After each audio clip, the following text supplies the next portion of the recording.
Conversations with Courage, Episode 1: The Courage to Begin, presented by Amara Counseling in collaboration with Breaking Brown, Building Bold.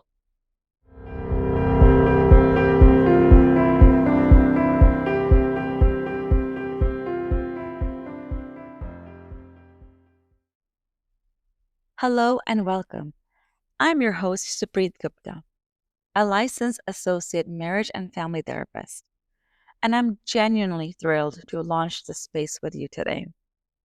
For those celebrating around the world, a very happy Diwali. The Festival of Lights reminds us that light always finds a way through the darkness, and that journey, moving from shadow into light, is the heartbeat of this podcast. Here we talk about the moments that test us, the ones that break us open, and the ones that build us back. From navigating toxic relationships and emotional exhaustion to redefining love, self-worth, and healing on our own terms. And yes, we'll laugh a little too, because life gives you drama, but it also gives you punchlines. This is a space where quiet strength meets bold stories, and where real courage isn't about being fearless, but about showing up anyway. Throughout the season, you'll hear from therapists, writers, maybe even artists, painters, musicians, parents, and everyday people, each sharing their version of quiet strength, bold stories, and real courage. Welcome to Conversations with Courage.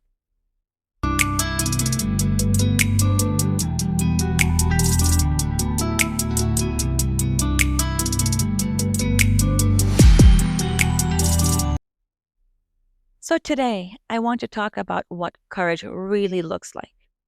Not the kind we post about, but the kind we live through quietly.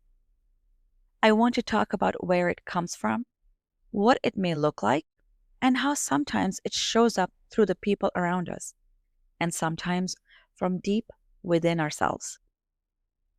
Courage doesn't always look big or dramatic. Most of the time, it looks ordinary.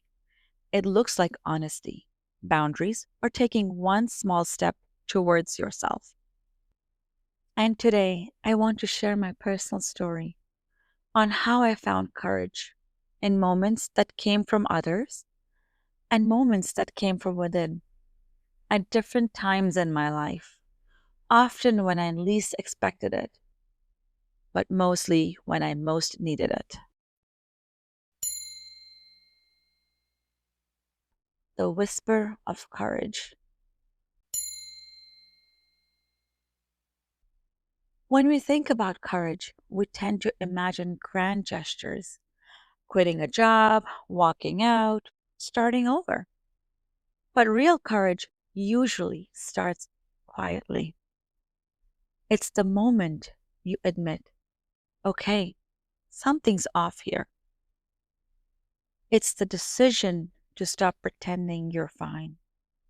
And sometimes it's just showing up to therapy, even though you'd rather binge watch Netflix and diagnose yourself through TikTok.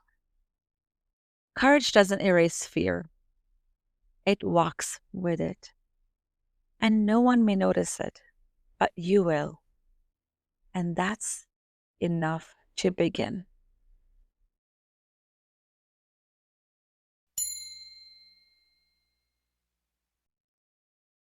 When my daughters taught me courage. The first time I really understood courage came from my daughter. She's 18 now, but she was 10 then, which meant she already knew everything about the world, and I was apparently doing everything wrong. One day, we were having a conversation about respecting elders. And of course, me being an Indian mom, said, "You should respect them because they're your elders." And her retort was, "Mom, I don't have to respect someone if they don't respect me." And I froze. That moment was a plot twist in my cultural script. I grew up believing respect was unconditional, that it was tied to age, not behavior. But her words made me realize something. They made me realize that cultural values are beautiful until they start costing you your self worth. She gave me permission to rewrite what respect means: mutual, not mandatory, and gave me the courage to start giving respect to myself first. And that was the beginning of unlearning and choosing me. Years later, one day I was frustrated, trying to change someone's behavior. You know, that "I'll fix them if I love them enough" nonsense. My younger daughter hit me with a truth bomb. In that moment, she looked at me and said, "Mama, you can't change anyone. Look at me. I'm your daughter, and I'm 12, and you can't even change me." I just stood there thinking, wow, okay, the student has become the therapist. But she was right. That day, I stopped carrying responsibility for everyone's choices. My 12-year-old freed me from so much self blame and taught me that courage isn't about fixing someone or managing their behavior. It's recognizing that their growth, or their lack of it, is their choice. And the moment you stop trying to change them, you change yourself. And you practice the kind of courage that lets go, the kind that frees you from self blame and makes space for your growth. When my mother showed me courage. After my dad passed away 3 years ago, my mom and I were grieving together. She was 73, and by Indian standards, that meant she was supposed to shrink, become quiet, solemn, maybe take up spiritual WhatsApp forwarding as a hobby. But my mom did something wild. She went for walks. She joined a gym. I'm not kidding, a gym at 73. I asked her why, and she said, "I'm doing everything I can to not get depressed. Depression is not an option." That line, "depression is not an option," hit me like a prayer wrapped in grit. She wasn't denying her pain. She decided to move with it. Watching her reminded me that healing isn't about pretending you're fine. It's about showing up for yourself every single day. She taught me that courage can look like lifting weights at 73, like starting again when the world expects you to stop, like saying, "I still have life left to live." That was her light, and she passed it to me. The courage to choose myself. And then there was my own turning point, the moment I chose courage for myself. I was 43, a mom of two, a wife, a daughter in law, juggling everyone's needs but my own. I was grateful, but something in me felt lost. Maybe it was an identity crisis. Maybe it was a midlife crisis. Or maybe it was just honesty. I remember standing in my kitchen one day, coffee gone cold, the noise of everyone else's life buzzing around me. And I asked myself, what about me?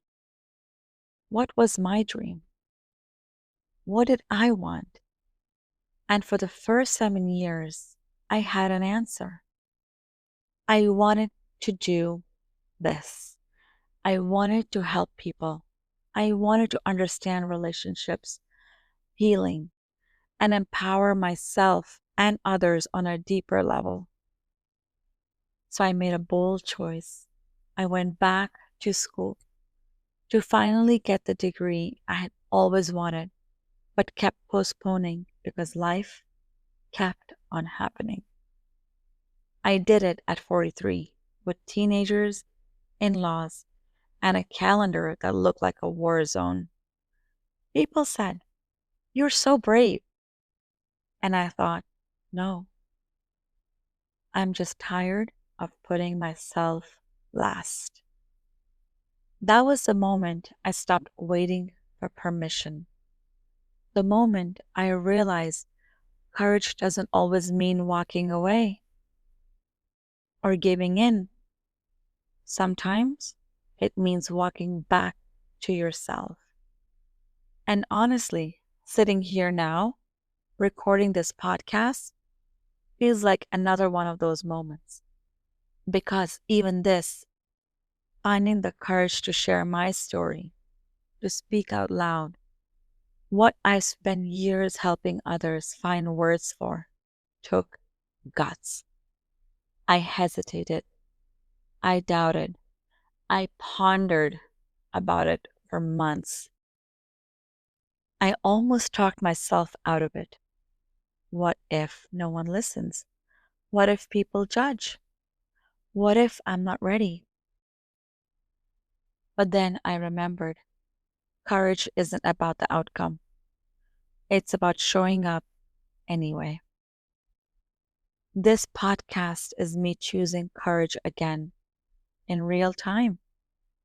Not because I'm fearless, but because I'm done letting fear decide who gets to hear my voice. And if you're listening to this, maybe that's what you're doing too.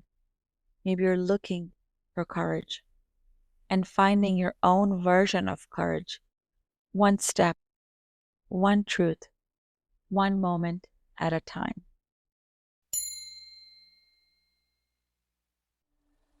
Now, I would like to invite you to pause with me for a moment. Take a breath that belongs only to you, not to your deadlines, not to your to do list. Think about the people who have shown you courage. Maybe a child who spoke truth, a parent who showed resilience, or maybe your own voice that refused to stay quiet. Ask yourself, what would one small, brave step look like for me right now? And then ask, what if? What if I gave myself just 20 seconds of courage?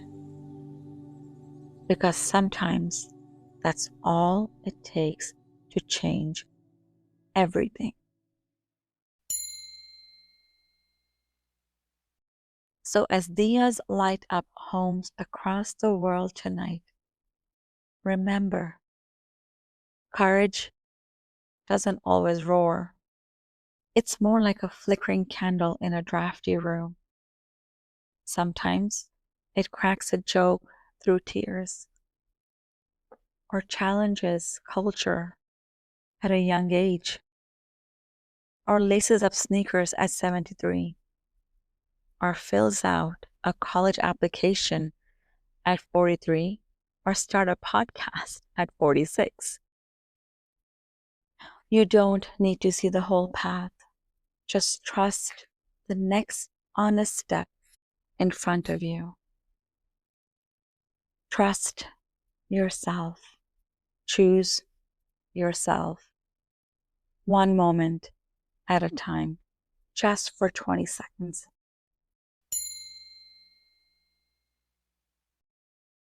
Thank you for beginning this journey with me. New episodes of Conversations with Courage drop every Monday, so we can start each week with reflection, intent, and a little more courage than the week before. Next week, we'll talk about the courage to choose yourself, what it means to put your well being at the center without guilt or apology. Until then, may you find quiet strength in your reflection and boldness in your truth. Conversations with courage, quiet strength, bold stories, real courage.